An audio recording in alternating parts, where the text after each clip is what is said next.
Day 3 na nga natin mga mare. Day 3 ng ating halo-halo with chikahan serye. Siyempre, chichikahan ko na naman kayo.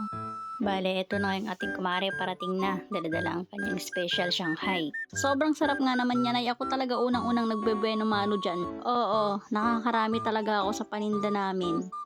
Kaya nga naman, nung pagdala niya dito ay dali-dali na akong kumuha para makakain na. Sobrang sarap nga naman ng Shanghai ng aking kumare, pati bata ay binabalik-balikan. Siyempre, flex ko dyan yung kinuha ko kasi kakain na ako dyan. Tignan nyo mga pare, suka pa lang, panalo na. Oh, diba? Grabing sarap ang lutong niyan. So, yan nga yung kinain ko. Bali, naka 50 pesos ako dyan. Seryoso mga mare. Seryoso yun. Kita nyo naman, hindi na napapansin yung halo-halo namin gawa ng masarap na suka at Shanghai ng aking kumare.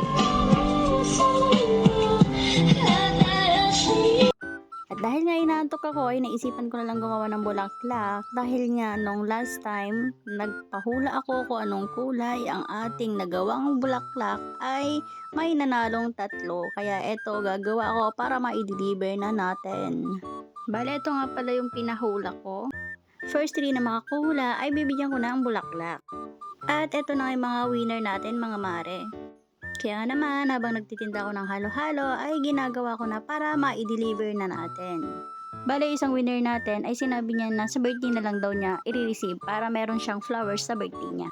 At yung isang winner naman natin ay nasa ibang bansa, kaya daw naman pagdating na lang daw niya kukunin. So, bale, sa ibang araw ko na lang gagawin yung para sa kanya. At yung isang winner naman natin ay nag-request na iabot ko na lang daw sa kanyang kapatid kasi nasa malayong lugar din siya. Okay na. Thank you. Thank you. Balik kayo.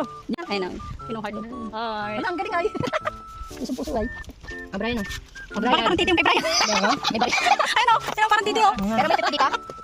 At natapos na naman nga ang buong maghapon natin mga mare. Mas late tayong nakaubos ngayon kumpara kahapon. Pero ganoon naman talaga. At least kumikita tayo araw-araw. So hanggang dito na lang ang ating chikahan, serye. Hanggang bukas. Bye-bye!